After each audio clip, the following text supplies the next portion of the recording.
स्वागत है आप सभी का फिर से एक नए क्लास के अंदर। और आज का जो हम लोग का क्लास चलने वाला है वो आरआरबी ग्रुप डी का जितने भी इम्पोर्टेंट क्वेश्चन बन रहे हैं वैसे क्वेश्चन जो लग रहा है कि आपके एग्ज़ाम में पूछा जाए वैसे ही क्वेश्चन लेके आया हूँ, क्योंकि अब समय ख़त्म हो चुका है। अब हम लोग वही क्वेश्चन पे फोकस करेंगे जो सीधे एग्ज़ाम में देखने को मिलेंगे। तो अगर आप लोग भी इस बार अपनी एक सीट को पक्की करना चाहते हो तो आज की इस क्लास के अंदर जितने भी प्रश्न लाया हूँ सारे प्रश्न को आपको देखना है। एक तरह से समझिए आपका ये टेस्ट हो रहा है, आप लोग टेस्ट दीजिए कि आप लोग कितने प्रश्न में से कितने प्रश्न का आंसर सही देते हो। तो चलिए चलते हैं क्लास की ओर। सबसे पहला नंबर प्रश्न क्या कह रहा है कि रेलवे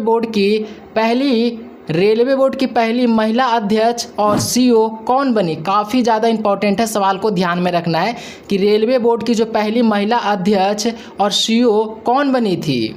तो आपको याद रखना है कि ये बनी थी जया वर्मा सिन्हा, यानी कि राइट आंसर जो हो जाएगा वो ऑप्शन नंबर इसका ए हो जाएगा। अब यहाँ से कुछ इंपॉर्टेंट पॉइंट को याद रखिएगा। सबसे पहले भारतीय रेलवे का राष्ट्रीयकरण कब हुआ है, तो आप लोगों को बताना है कि भारतीय रेलवे का जो राष्ट्रीयकरण हुआ है वो कब हुआ है, तो 1950 में हुआ है। दूसरा प्रश्न याद रखना है कि रेलवे बोर्ड का मुख्यालय कहाँ है। ये भी सवाल बार बार पूछा गया है कि रेलवे बोर्ड का मुख्यालय कहाँ है, तो आप लोग को बताना है कि रेलवे बोर्ड का मुख्यालय न्यू दिल्ली में है। इसको भी ध्यान में रखना है। तीसरा पॉइंट, भारत के वर्तमान रेल मंत्री कौन है। काफ़ी ज़्यादा इंपॉर्टेंट प्रश्न है, सवाल पूछ सकता है कि भारत के वर्तमान रेल मंत्री कौन है। तो आप लोग को याद रखना है कि श्री अश्विनी वैष्णव हो जाएंगे भारत के वर्तमान रेल मंत्री। सवाल को ध्यान में रखिएगा।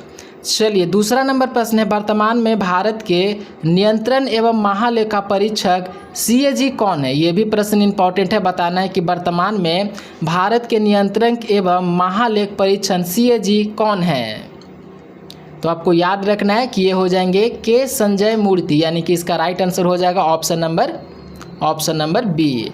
चलिए यहाँ से प्रश्न याद रखिएगा कि जम्मू और कश्मीर के पहले लेफ्टिनेंट गवर्नर कौन थे। सवाल पूछा जाएगा कि जम्मू और कश्मीर के पहले लेफ्टिनेंट गवर्नर कौन थे। तो आप लोग को याद रखना है कि गिरीश चंद्र मुर्मू, ये हैं हमारे जम्मू कश्मीर के पहले लेफ्टिनेंट गवर्नर थे, गिरीश चंद्र मुर्मू। चलिए तीसरा नंबर प्रश्न है, ध्वनि की तीव्रता मापने की इकाई क्या है। काफ़ी इंपॉर्टेंट सवाल है। सवाल कह रहा है कि ध्वनि की तीव्रता मापने की जो इकाई होती है वो क्या है। तो याद रखिए कि इसका राइट आंसर डेसिबल हो जाएगा। Right answer option number B हो जाएगा। यहाँ से याद रखना है। अब इंपॉर्टेंट पॉइंट को ध्यान में रखिएगा। डेसिबल का प्रयोग किसे मापने के लिए किया जाता है, तो आप लोगों को याद रखना है कि डेसिबल का प्रयोग ध्वनि की तीव्रता मापने के लिए किया जाता है। दूसरा प्रश्न, 1 डेसिबल बराबर कितना होता है, तो याद रखना है कि 1 डेसिबल बराबर होता है 0.1 वेल। 1 डेसिबल बराबर होता है। दाब का एसआई मात्रक क्या होता है, तो आपको याद रखना है कि दाब का जो एसआई मात्रक होता है वो पास्कल होता है। चलिए अगला नंबर प्रश्न क्या कह रहा है कि मानव शरीर की सबसे बड़ी ग्रंथि कौन सी है। यह भी सवाल इंपॉर्टेंट है, बताना है कि मानव शरीर की सबसे बड़ी ग्रंथि कौन सी है। तो आपको याद रखना है कि ये हो जाएगा यकृत, यानी कि लीवर। राइट आंसर हो जाएगा ऑप्शन नंबर सी। यहाँ से सवाल पूछा जाएगा कि प्रोटीन का फैक्ट्री किसे कहा जाता है। तो आप लोग को बताना है कि प्रोटीन का फैक्ट्री राइबोसोम को कहते हैं। राइबोसोम को क्या कहते हैं, प्रोटीन का फैक्ट्री राइबोसोम को कहते हैं। पहला प्रश्न। दूसरा प्रश्न याद रखना है कि कोशिका का पावर हाउस किसे कहते हैं। यह भी सवाल बार बार रिपीट किया जाता है कि कोशिका का पावर हाउस किसे कहा जाता है। तो आप लोग को बताना है कि कोशिका का जो पावर हाउस होता है उसे हम माइक्रोकॉन्ड्रिया को कहते हैं, कोशिका का पावर हाउस। तीसरा प्रश्न को याद रखना है कि थायराइड किसकी कमी से होता है। तो आप लोग को बताना है कि जो थायराइड होता है वो आयोडीन की कमी से होता है। आयोडीन की कमी से क्या होता है, तो थायराइड होता है। इसको भी ध्यान में रखना है। चलिए अगला नंबर प्रश्न है, रक्त का पीएच मान लगभग कितना होता है। यह भी सवाल इंपॉर्टेंट है, बताना है कि रक्त का जो पीएच मान होता है वो कितना होता है। ऑप्शन है 6.4, 7.4, 8.0 या फिर 5.5। तो आपको याद रखना है कि रक्त का पीएच मान होता है 7.4, यानी कि right answer option number B हो जाएगा। चलिए सवाल याद रखिएगा कि शुद्ध जल का पीएच मान कितना होता है। तो शुद्ध जल का जो पीएच मान होता है वो 7 होता है। चलिए अगला नंबर प्रश्न है, पौधों में जाइलम उत्तक का मुख्य काय क्या है। सवाल कह रहा है कि पौधों में जाइलम उत्तक का मुख्य काय क्या है। तो आपको याद रखना है कि जल और खनिज लवणों का संवहन करना होता है, यानी कि राइट आंसर हो जाएगा ऑप्शन नंबर बी।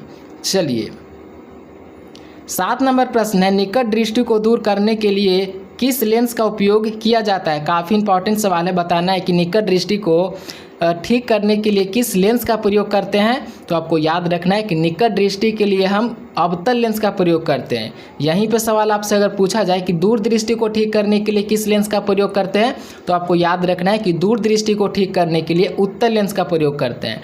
चलिए ध्यान में रखिएगा, सवाल इंपॉर्टेंट है। अब यहाँ से इंपॉर्टेंट पॉइंट्स को ध्यान में रखना है। लेंस की क्षमता का एसआई मात्रक क्या होता है, तो आप लोग को याद रखना है कि लेंस की क्षमता का एसआई मात्रक डायोप्टर होता है। डायोप्टर होता है लेंस की क्षमता का एसआई मात्रक। दूसरा प्रश्न याद रखिएगा, अवतल लेंस अपसारी होता है या फिर अभिसारी। तो आपको याद रखना है कि अवतल लेंस होता है, अवतल लेंस होता है अपसारी, और उत्तल लेंस क्या होता है, ये होता है अभिसारी। ध्यान में रखिएगा, कंफ्यूज नहीं होना है।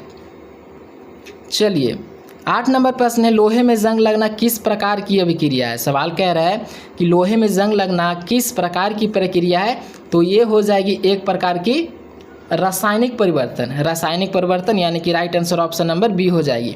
एक सवाल ऐसे पूछेगा कि लोहे में जब जंग लगता है तो उसके भार में क्या परिवर्तन होता है। तो सिंपल सा क्वेश्चन है कि अगर लोहे में जंग लगेगा तो उसका भार बढ़ जाएगा। ध्यान में रखिएगा क्वेश्चन को। 9वां नंबर प्रश्न है, आधुनिक अवध सारणी में आवर्तों की संख्या कितनी होती है। सवाल कह रहा है कि आधुनिक अवध सारणी में आवर्तों की जो संख्या होती है वो कितनी होती है। ऑप्शन है 7, 8, 18 या फिर 9। तो याद रखिएगा कि 7 हो जाएगा, यानी कि राइट आंसर हो जाएगा ऑप्शन नंबर ए। चलिए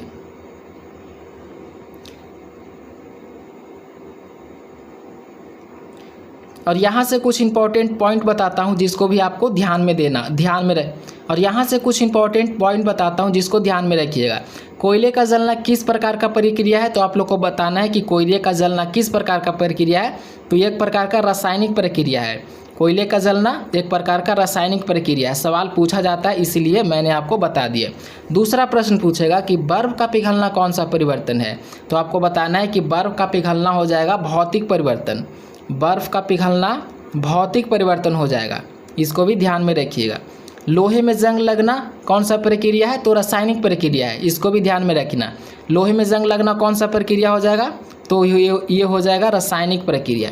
चलिए तीनों प्रश्न को ध्यान में रखिएगा। अगला नंबर प्रश्न है, किसी वस्तु का द्रव्यमान n और वेग v का गुणनफल क्या कहलाता है। तो आपको याद रखना है कि इसका right answer option number C हो जाएगा, संवेग। और यहाँ से इंपॉर्टेंट पॉइंट बनता है, पूछ सकता है कि बल का एसआई मात्रक क्या होता है। तो बताना है कि बल का एसआई मात्रक न्यूटन होता है, जिसे हम n से डिनोट करते हैं। एक सवाल ये भी याद रखिए कि बल का सीजीएस मात्रक क्या होता है। तो आप लोग को बताना है कि बल का जो सीजीएस मात्रक होता है वो डाइन होता है, इसको भी ध्यान में रखना है। चलिए अगला नंबर प्रश्न है, निम्नलिखित में से कौन एक अदिश राशि है। बताना है कि निम्नलिखित में से कौन है एक अदिश राशि है। तो आपको याद रखना है कि इसमें से अदिश राशि कौन हो जाएगा। तो इसमें से अदिश राशि हमारा हो जाएगा कार्य यानी कि वर्ग। राइट आंसर हो जाएगा ऑप्शन नंबर बी। यहीं से अगर आपसे सदिश राशि पूछ लिया जाए तो बताना है कि वेग हो गया हमारा सदिश राशि, बल हो गया, विस्थापन हो गया, ये तीनों सदिश राशि है। बाकी एक कार्य हो जाएगा हमारा अदिश राशि, तो ध्यान में रखिएगा। चलिए अगला नंबर प्रश्न है, कोशिका की आत्मघाती थैली किसे कहा जाता है। सवाल को ध्यान में रखना है कि कोशिका का जो आत्मघाती थैली होता है वो किसे कहा जाता है। तो याद रखिएगा कि लाइसोसोम को कहा जाता है। राइट आंसर हो जाएगा ऑप्शन नंबर बी। चलिए अगला नंबर प्रश्न है, विद्युत धारा का एसआई मात्रक क्या है। सवाल इंपॉर्टेंट है, बताना है कि विद्युत धारा का जो एसआई मात्रक होता है वो क्या होता है। तो आपको बताना है कि विद्युत धारा का एसआई मात्रक एम्पियर होता है। एम्पियर यानी कि right answer option number C हो जाएगा। यहाँ से पॉइंट बनते हैं कि विद्युत धारा मापने वाला यंत्र क्या होता है। तो विद्युत धारा हम लोग किस यंत्र से मापते हैं। तो याद रखिए कि विद्युत धारा हम लोग एमीटर से मापते हैं। एमीटर से हम लोग विद्युत धारा मापते हैं। दूसरा पॉइंट याद रखिएगा कि एक आदर्श एमीटर का प्रतिरोध कितना होता है। यह भी सवाल पूछा जाता है कि एक आदर्श मीटर का प्रतिरोध कितना होता है। तो 0 होता है। चलिए अगला नंबर प्रश्न है, इमली में कौन सा अम्ल पाया जाता है। काफ़ी इंपॉर्टेंट प्रश्न है, बताना है कि इमली में कौन सा अम्ल पाया जाता है। तो आपको याद रखना है कि इमली में पाया जाता है टार्ट्रिक अम्ल, यानी कि right answer option number C हो जाएगा। यहीं पे सवाल पूछ ली जाए कि सीट्रिक अम्ल किस में पाया जाता है। ये सवाल पूछा जाता है कि सीट्रिक अम्ल किस में पाया जाता है। तो आप लोग को बताना है कि खट्टे फलों में सीट्रिक अम्ल पाया जाता है, जैसे नींबू, संतरा, ये सब में सीट्रिक अम्ल पाया जाता है। अगला नंबर प्रश्न है, प्रकाश संश्लेषण की दर रंग के प्रकाश में सबसे अधिक होती है। सवाल कह रहा है कि प्रकाश संश्लेषण की दर किस रंग के प्रकाश में सबसे अधिक होती है। ऑप्शन है हरा, लाल, पीला या फिर नीला। तो आपको याद रखना है कि ये हो जाएगा लाल। Right answer option number B हो जाएगा। सवाल पूछ सकता है कि सबसे ज़्यादा तरंगदैर्घ्य किस रंग का होता है। तो सबसे ज़्यादा जो तरंगदैर्घ्य होता है वो लाल रंग का होता है, इसको ध्यान में रखना है। और सबसे कम किसका तरंगदैर्घ्य होता है, तो बैगनी रंग का होता है सबसे कम तरंगदैर्घ्य। लाल का ज़्यादा और बैगनी का कम होता है। चलिए 16 नंबर प्रश्न है, किस नियम के अनुसार स्थिर ताप पर किसी गैस का आयतन उसके दाब के व्युत्क्रमानुपाती होता है। तो आपको याद रखना है कि बॉयल के नियम पे होता है। तो राइट आंसर हो जाएगा इसका ऑप्शन नंबर बी। अगला नंबर प्रश्न है, मानव हृदय में कितने कोष्ठ होते हैं। काफ़ी इंपॉर्टेंट सवाल है, बताना है कि मानव हृदय में कोष्ठों की संख्या कितनी होती है। ऑप्शन है 2, 3, 4 या फिर 6। तो आपको याद रखना है कि इसका right answer option number C हो जाएगा 4। चलिए 18 नंबर प्रश्न है, गुरुत्वीय त्वरण जी का मान पृथ्वी की सतह पर औसतन कितना होता है। सवाल को याद रखिएगा कि गुरुत्वीय त्वरण जी का मान पृथ्वी की सतह पर औसतन कितना होता है। तो आपको याद रखना है कि 9.8 मीटर प्रति सेकेंड होता है। Right answer option number A हो जाएगा। सवाल अगर पूछा जाए कि गुरुत्वीय त्वरण की खोज किसने की थी। सवाल तो पूछा जा सकता है ना कि गुरुत्वीय त्वरण की खोज किसने की थी। तो आपको बताना है कि इसकी खोज किए थे गैलीली ने की थी। गैलीली ने गुरुत्वीय त्वरण की खोज की थी। अगला नंबर प्रश्न है, विटामिन सी का रासायनिक नाम क्या है। ये तो काफ़ी ज़्यादा इंपॉर्टेंट प्रश्न है। सवाल कह रहा है कि विटामिन सी का रासायनिक नाम क्या है। तो याद रखिएगा कि एस्कर्बिक एसिड हो जाएगा। राइट आंसर ऑप्शन नंबर इसका बी हो जाएगा। विटामिन सी की कमी से कौन सा रोग होता है। सवाल पूछा जा सकता है कि विटामिन सी की कमी से कौन सा रोग होता है। तो आपको याद रखना है कि विटामिन सी की कमी से एस्कर्बी होता है विटामिन सी की कमी से। चलिए 20 नंबर प्रश्न है, धातुओं को खींचकर पतली तार बनाने के गुण को क्या कहा जाता है। सवाल को ध्यान में रखिएगा कि धातुओं को खींचकर पतली तार बनाने के गुण को क्या कहते हैं। तो याद रखना है कि इस गुण को हम लोग तन्यता कहते हैं। Right answer option number B हो जाएगा।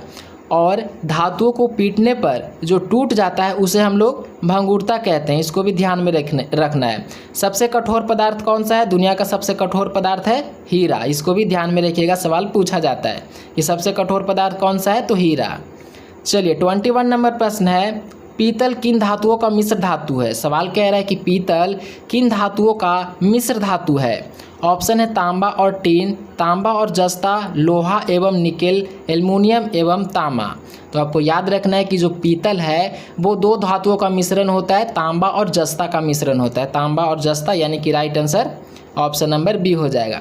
सवाल अगर पूछा जाए कि तांबा प्लस टीन से क्या बनता है, तो आप लोग को बताना है कि तांबा और टीन के मिश्रण से बनता है कांस्य। कांस्य बनता है तांबा और टीन के मिश्रण से। चलिए 22 नंबर प्रश्न है, न्यूटन के किस नियम को जड़त्व का नियम भी कहा जाता है। यह भी सवाल इंपॉर्टेंट है, बताना है कि न्यूटन के किस नियम को जड़त्व का नियम कहा जाता है। तो यह कहा जाता है प्रथम नियम को, यानी कि राइट आंसर हो जाएगा ऑप्शन नंबर ए। जड़त्व का नियम किसने दिया, तो अभी मैंने ऊपर बताया था कि जड़त्व का नियम गैलीलियो ने दिए थे। ध्यान में रखिएगा सवाल को। 23 नंबर प्रश्न है, शुष्क बर्फ क्या है। सवाल कह रहा है कि शुष्क बर्फ क्या है। तो आपको याद रखना है कि ठोस कार्बन डाइऑक्साइड है, यानी कि राइट आंसर हो जाएगा ऑप्शन नंबर बी। चलिए 24 नंबर प्रश्न है, ओजोन परत वायुमंडल के किस परत में स्थित होती है। सवाल क्या कह रहा है कि ओजोन परत वायुमंडल के किस परत में स्थित होती है। सवाल इंपॉर्टेंट है, तो आपको याद रखना है कि ये स्थित होती है समताप मंडल में, यानी कि राइट आंसर हो जाएगा ऑप्शन नंबर बी। सवाल पूछा जाएगा अगर आपसे कि वायुमंडलीय दाब को मापने के लिए किस यंत्र का प्रयोग करते हैं, तो आपको याद रखना है कि वायुमंडलीय दाब को मापने के लिए हम लोग बैरोमीटर का प्रयोग करते हैं। किस यंत्र का प्रयोग करते हैं, तो बैरोमीटर का प्रयोग करते हैं वायुमंडलीय दाब को मापने के लिए। चलिए 25 नंबर प्रश्न है, मनुष्यों में गुणसूत्रों की संख्या कितनी होती है। सवाल क्या कह रहा है, समझिएगा कि मनुष्यों में गुणसूत्रों की संख्या कितनी होती है। तो गुणसूत्रों की संख्या जो होती है वो 46 होती है, यानी कि राइट आंसर हो जाएगा ऑप्शन नंबर सी। यहीं पे अगर सवाल पूछा जाए कि मानव गुणसूत्रों में जोड़ों मतलब कितने जोड़े होती हैं, गुणसूत्रों की कितने जोड़ी होती है। तो याद रखिए कि जोड़े बोले तो 23 जोड़ी होती है, इसको भी ध्यान में रखिएगा। 26 नंबर प्रश्न है, पेनिसिलिन की खोज किसने की थी। मोस्ट इम्पॉर्टेंट प्रश्न है। सवाल कह रहा है कि पेनिसिलिन की खोज किसने की थी। तो आपको याद रखना है कि अलेक्जेंडर फ्लेमिंग ने की थी, यानी कि right answer option number C हो जाएगा। चलिए 27 नंबर प्रश्न है, गुर्दे की कार्यात्मक एवं संरचनात्मक इकाई क्या है। सवाल क्या कह रहा है कि गुर्दे की कार्यात्मक एवं संरचनात्मक इकाई क्या है। तो आपको याद रखना है कि ये नेफ्रॉन हो जाएगी, यानी कि right answer option number B हो जाएगी। चलिए 28 नंबर प्रश्न है, सोडियम को किस द्रव में डुबोकर रखा जाता है। सवाल इंपॉर्टेंट है, बताना है कि सोडियम को किस द्रव में डुबोकर रखा जाता है। तो याद रखिए कि मिट्टी के तेल में रखा जाता है, क्योंकि काफ़ी अभिक्रियाशील होता है। राइट आंसर हो जाएगा ऑप्शन नंबर सी, मिट्टी के तेल किरोसिन में रखा जाता है। Right answer option number C हो जाएगा। 29 नंबर प्रश्न है, प्रकाश की गति निर्वात में कितनी होती है। ये भी सवाल इंपॉर्टेंट है। सवाल कह रहा है कि प्रकाश की गति निर्वात में कितनी होती है। तो आपको याद रखना है कि निर्वात में जो गति होती है प्रकाश की चाल, वो 3 × 10⁸ मीटर प्रति सेकेंड होती है। Right answer option number B हो जाएगा। सवाल पूछा जाएगा कि अंतरिक्ष यात्री को आकाश का रंग कैसा दिखाई देता है। काफ़ी बार सवाल पूछा गया है कि अंतरिक्ष यात्री को आकाश का रंग कैसा दिखाई देता है। तो आपको याद रखना है कि कैसा दिखाई देता है, तो काला दिखाई देता है। चलिए 29 नंबर प्रश्न है, इंसुलिन हार्मोन का स्राव शरीर के किस अंग से होता है। सवाल इंपॉर्टेंट है। सवाल पूछ रहा है कि इंसुलिन हार्मोन का स्राव शरीर के किस अंग से होता है। तो आपको याद रखना है कि अग्नाशय से होता है। राइट आंसर हो जाएगा ऑप्शन नंबर बी। 30 नंबर प्रश्न है, निम्नलिखित में से कौन सा वेन आरेख डॉक्टर पुरुष अभिनेता के बीच सही संबंध दर्शाता है। तो यहाँ पे सही संबंध दर्शा रहा है, तीनों एक दूसरे को आंशिक रूप से काटते हैं, यानी कि राइट आंसर हो जाएगा इसका ऑप्शन नंबर ए। 31 नंबर प्रश्न है, जिस प्रकार कलम का संबंध लिखना से उसी प्रकार आपसे पूछ रहा है संबंध। तो कलम का संबंध लिखना से है, तो इसका संबंध किससे हो जाएगा। सिंपल प्रश्न है, बताइए। थोड़ा सा सोचिए और उत्तर कमेंट बॉक्स में बताइए। तो इसका राइट आंसर हो जाएगा ऑप्शन नंबर बी। चलिए 32 नंबर प्रश्न क्या कह रहा है, यदि कूट भाषा में CAT को इतना लिखा जाता है तो DOG को लिखा जाएगा। आप सोचिए, रीजनिंग का प्रश्न आ चुका है, आपको थोड़ा सा सोचना होगा, क्योंकि एग्ज़ाम हॉल में सवाल आपको ही सॉल्व करना है। मैं बताने के लिए अभी मैं आपको सॉल्व करके बता दूं, आप पहले सोचिए कि इसका उत्तर क्या होगा। तो यहाँ पे थोड़ा सा दिमाग अगर आप लोग लगाएंगे तो ये सवाल सॉल्व हो जाएगा। देखिए ABCD आप पढ़िए, ABC कौन से स्थान पे आता है। C आता है हमारा तीसरे स्थान पे। A कौन से स्थान पे आता है, तो A यानी कि पहले स्थान पे आता है। और T कौन सा स्थान पे आते हैं, तो T आता है 20वें स्थान पे। देखिए यहाँ पे है। अब इसी तरीके से इसको भी सॉल्व कीजिए। ABCD केवें स्थान पे आता है, तो चौथे स्थान पे आता है। ABCDEFGHIJKLMNO O केवें स्थान पे आता है। आप लोग देखिए O केवें स्थान पे आता है, तो O जो आता है वो 15वें स्थान पे आता है। हाँ 15वें स्थान पे ही आता है। और देखिए G केवें स्थान पे आता है, तो हमारा G आता है 7वें स्थान पे। तो देखिए ये ऑप्शन कौन सा है, ऑप्शन नंबर ए में दिया गया है। आप लोग यहाँ पे देखिए, तो मैंने आप लोग को बोला थोड़ा सा आप दिमाग लगाइए, बन जाएगा। सिंपल क्वेश्चन है, राइट आंसर हो जाएगा ऑप्शन नंबर ए। और ऐसा सवाल आपके एग्जाम में पूछा जाएगा, इसीलिए मैं बोल रहा हूँ आप लोग इस तरीके का क्वेश्चन बनाने के लिए सीख लीजिए।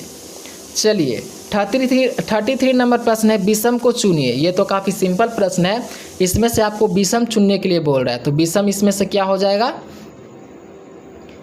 चलिए थोड़ा सा मैं आपको गेस करता हूँ, मिश्र धातु, और मिश्र धातु से आप लोगों को चुनना है।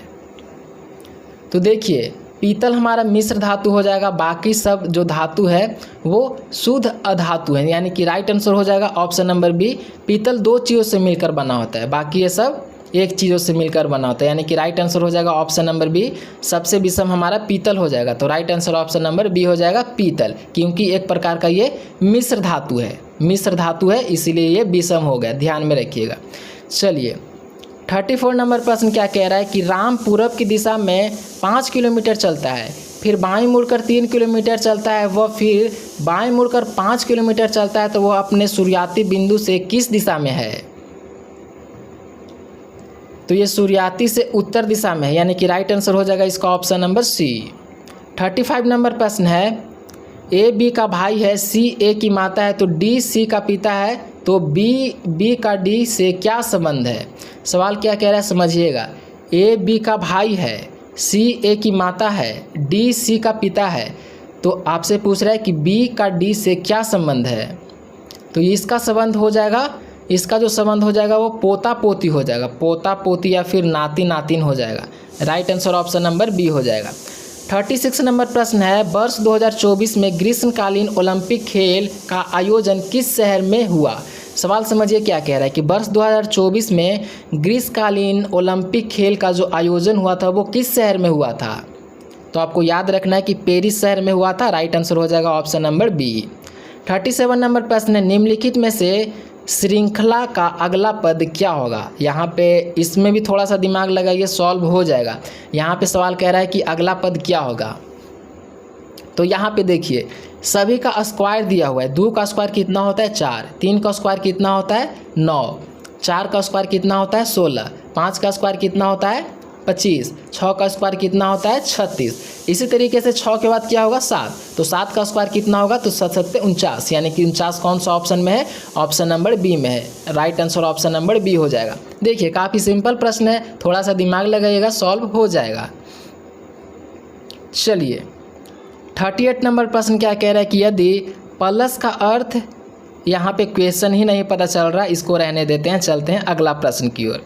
39 नंबर प्रश्न है, अंग्रेजी वर्णमाला में बाएं से 10वें अक्षर के दाएं पक्ष में अक्षर कौन सा होगा? सवाल क्या कह रहा है कि अंग्रेजी वर्णमाला में बाएं से 10वें अक्षर के दाएं पश्चिमा स्थान कौन सा हो जाएगा? तो देखिए इसको आपको कैसे सॉल्व करना है। 10 + 5 यानी कि 15। अब देखिए ABCD आप 15 देखिए ABCD 15वें स्थान पे कौन सा आता है? ABCDEFGH ऐसे कीजिएगा तो 15वें स्थान पे हमारा आ जाएगा O, तो O यानी कि राइट आंसर हो जाएगा इसका ऑप्शन नंबर बी। काफ़ी सिंपल प्रश्न है, इस तरीके से सॉल्व करना है। चलिए 40 नंबर प्रश्न है, घड़ी में यदि 3 बजे हैं तो घंटे और मिनट की सुई के बीच कितनी डिग्री का कोण बना है? देखो ये हमारा हो गया घड़ी, और घड़ी में 3 बजा है तो 3 तो ऐसे बचता है, तो यहाँ पे हमारा डिग्री जो कोण बन जाएगा वो 90 डिग्री का कोण बन जाएगा। काफ़ी सिंपल प्रश्न है, कितना डिग्री का कोण बन जाएगा? 90 डिग्री का। 90 डिग्री देखो ऑप्शन नंबर सी में है, तो right answer option number C हो जाएगा। चलिए 41 नंबर प्रश्न है, प्रतिरोध का एसआई मात्रक क्या है? सवाल को ध्यान में रखना है कि जो प्रतिरोध का एसआई मात्रक होता है वो क्या होता है? तो प्रतिरोध का एसआई मात्रक ओम होता है, ध्यान में रखिएगा। कार्स का एसआई मात्रक जूल होता है, और शक्ति का एसआई मात्रक वाट होता है। चलिए 42 नंबर प्रश्न क्या कह रहा है कि यदि किसी संख्या का इतना % इतना के बराबर है तो उसी संख्या का इतना % क्या होगा? इसको आप लोग सॉल्व कीजिए। सवाल कह रहा है कि यदि किसी संख्या का इतना % 120 के बराबर है तो उसी संख्या का 120 क्या होगा? तो इसको सॉल्व कीजिएगा तो इसका राइट आंसर हो जाएगा ऑप्शन नंबर सी। चलिए 43 नंबर प्रश्न है, प्रथम 10 प्राकृत संख्या का औसत क्या होगा? इसको आप लोग को सॉल्व करना पड़ेगा क्योंकि इस तरीके का क्वेश्चन पूछा जाएगा। सवाल कह रहा है कि प्रथम 10 प्राकृत संख्याओं का औसत क्या होगा? तो देखियो इसको कैसे सॉल्व करना है, ऐसे सॉल्व कीजिए और फिर यहाँ बट्टे में 2, तो ये हो जाएगा 11, 2 इसको डिवाइड कीजिएगा तो आंसर आ जाएगा 5.5 यानी कि right answer option number B में है, तो राइट आंसर हो जाएगा ऑप्शन नंबर बी। इस तरीके का क्वेश्चन रहेगा तो इस तरीके से आप लोग सॉल्व कर लीजिएगा। चलिए 44 नंबर प्रश्न है, किसी वस्तु का भार अधिकतम कहाँ होता है? सवाल कह रहा है कि किसी वस्तु का जो भार होता है वो अधिकतम कहाँ होता है? तो याद रखिए कि ध्रुवों पर होता है। राइट आंसर हो जाएगा ऑप्शन नंबर बी। चलिए 45 नंबर प्रश्न क्या कह रहा है कि यदि वस्तु को इतना रुपये में बेचने पर इतना कहानी होता है तो आपसे इसका किस क्रय मूल्य पर बेचा जाना चाहिए? इसको आप लोग सॉल्व कीजिए, सॉल्व करके इसका उत्तर कमेंट बॉक्स में बताइए। इसका जो राइट आंसर हो जाएगा वो ऑप्शन नंबर बी हो जाएगा। आप लोग को सॉल्व करना है। चलिए 46 नंबर प्रश्न क्या कह रहा है कि ए किसी काम को ये भी सवाल इंपॉर्टेंट है, इस तरीके का सवाल पूछा जाएगा। सवाल को समझिए क्या कह रहा है। ए किसी काम को 10 दिन में, बी उसी काम को 15 दिन में पूरा कर सकता है, तो दोनों मिलकर उसी काम को कितने दिन में पूरा करेगा। इसको देखिए, आप लोग बनाने के लिए इसको सीखना पड़ेगा। ए किसी काम को 10 दिन में पूरा करता है, तो देखिए इसको कैसे कीजिए, 10 × 15।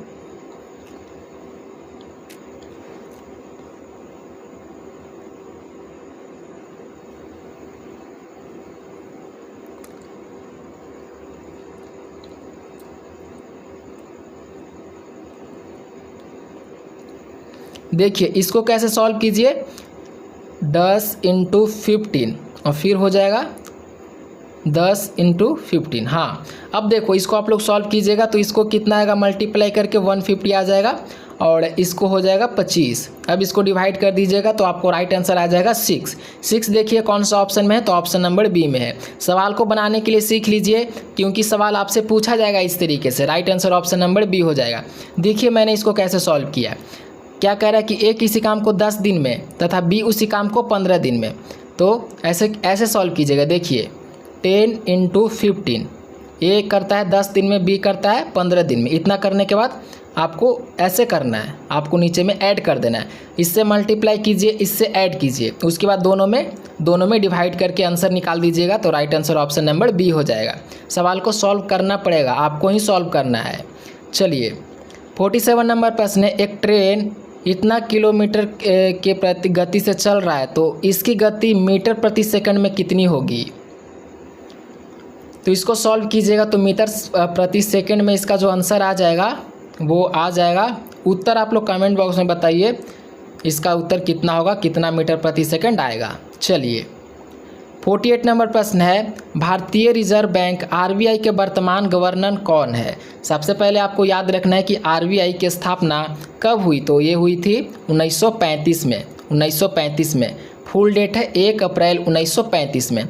दूसरा, इसका मुख्यालय कहाँ है, तो सबसे पहले मुख्यालय था कोलकाता में, फिर 1937 में इसका जो मुख्यालय हो गया वो मुंबई हो गया। ध्यान में रखिएगा, सबसे पहले कोलकाता था, 1937 में मुंबई हो गया। चलिए 49 नंबर प्रश्न है। एक समकोण त्रिभुज का आधार 100 सेंटीमीटर तथा ऊंचाई इतनी है, तो इसका क्षेत्रफल। ये तो काफ़ी सिंपल प्रश्न है, इसको आप लोग को निकालना है। एक समकोण त्रिभुज का आधार 6 मीटर है और ऊंचाई इतना है, तो इसको सॉल्व कीजिएगा तो आ जाएगा 24। राइट आंसर हो जाएगा इसका ऑप्शन नंबर बी। चलिए 50 नंबर प्रश्न है। दो संख्याओं का अनुपात 3:4 है और उसकी लघुत्तम समवर्तन यानी कि एलसीएम 60 है, तो छोटी संख्या क्या होगी। तो इसकी जो छोटी संख्या हो जाएगी वो हो जाएगी option number A 15। Right answer option number A हो जाएगा। चलिए 51 नंबर प्रश्न है। भारत का पहला एआई शहर कहाँ विकसित किया जा रहा है। काफ़ी इंपॉर्टेंट प्रश्न है, सवाल पूछा जा सकता है आपके एग्ज़ाम में कि भारत का जो पहला एआई शहर है वो कहाँ विकसित किया जा रहा है। तो आपको याद रखना है कि यह लखनऊ में विकसित किया जा रहा है, यानी कि right answer option number B हो जाएगा। 52 नंबर प्रश्न क्या कह रहा है कि यदि x प्लस 1 इंटू इतना है तो x प्लस तो का मान क्या होगा। तो इसको तो सॉल्व करना पड़ेगा, इसको सॉल्व कीजिएगा तो आ जाएगा ऑप्शन नंबर बी। ध्यान में रखिएगा सवाल, इसको आप लोग को सॉल्व करना है। 53 नंबर प्रश्न क्या कह रहा है कि वर्तमान में भारत के मुख्य चुनाव आयुक्त कौन हैं। सवाल क्या कह रहा है कि वर्तमान में भारत के मुख्य चुनाव आयुक्त कौन है। तो याद रखना है कि वर्तमान में मुख्य चुनाव आयुक्त ज्ञानेश कुमार हैं। Right answer option number B हो जाएगा। 54 नंबर प्रश्न है। चंद्रयान 3 मिशन के लैंडर का नाम क्या रखा गया था। सवाल कह रहा है कि चंद्रयान 3 मिशन के लैंडर का नाम क्या रखा गया था। तो याद रखिए कि विक्रम रखा गया था। राइट आंसर हो जाएगा ऑप्शन नंबर बी। 55 नंबर प्रश्न है। इतना का वार्षिक ब्याज दर से 2 वर्ष का साधारण ब्याज। ये साधारण ब्याज आपसे निकालने के लिए पूछ रहा है, तो साधारण ब्याज आप लोग निकाल के इसका उत्तर कमेंट बॉक्स में कीजिएगा। राइट आंसर आएगा ऑप्शन नंबर बी। आपको सॉल्व करना है और देखना है कि आपका आंसर कितना आता है। 56 नंबर का प्रश्न क्या कह रहा है कि वर्ष 2024 में आयोजित G20 शिखर सम्मेलन की अध्यक्षता किस देश ने की थी। यह भी सवाल इंपॉर्टेंट है। सवाल कह रहा है कि वर्ष 2024 में आयोजित G20 शिखर सम्मेलन की अध्यक्षता किस देश ने की थी। तो आपको याद रखना है कि किस देश ने की थी, तो ब्राज़ील ने की थी। ब्राज़ील यानी कि right answer option number B हो जाएगा। 57 नंबर प्रश्न है, हाल ही में लॉन्च की गई सूर्य घर मुफ्त बिजली योजना के तहत कितने यूनिट तक बिजली का प्रदान करने का प्रावधान है? तो याद रखिएगा कि 300 यूनिट राइट आंसर हो जाएगा ऑप्शन नंबर सी। 58 नंबर प्रश्न है, इसका आप लोग को स्क्वायर रूट निकालने के लिए बोल रहा है, तो इसका स्क्वायर रूट आ जाएगा 0.03। देखो कौन सा ऑप्शन में है, ऑप्शन नंबर बी में है, तो राइट आंसर हो जाएगा इसका ऑप्शन नंबर बी। 59 नंबर प्रश्न है, नीति आयोग के वर्तमान उपाध्यक्ष कौन है? सवाल ध्यान में रखना है कि नीति आयोग के जो वर्तमान उपाध्यक्ष हैं वो कौन हैं। सबसे पहले याद रखिए कि नीति आयोग की स्थापना कब हुई थी, तो ये हुई थी 2015 में। 1 जनवरी 2015 में नीति आयोग की स्थापना हुई थी, और इसका जो राइट आंसर हो जाएगा वो ऑप्शन नंबर ए हो जाएगा, सुमन बेरी। चलिए तो हम लोगों ने आज के सारे ही इंपॉर्टेंट प्रश्न को देख लिया है। तो आप लोग अपना स्कोर कमेंट कीजिए कि आप लोगों ने कितने प्रश्नों का उत्तर सही दिया है, और क्लास को अभी तक लाइक नहीं किया तो क्लास को लाइक करके चैनल को सब्सक्राइब कर लीजिए।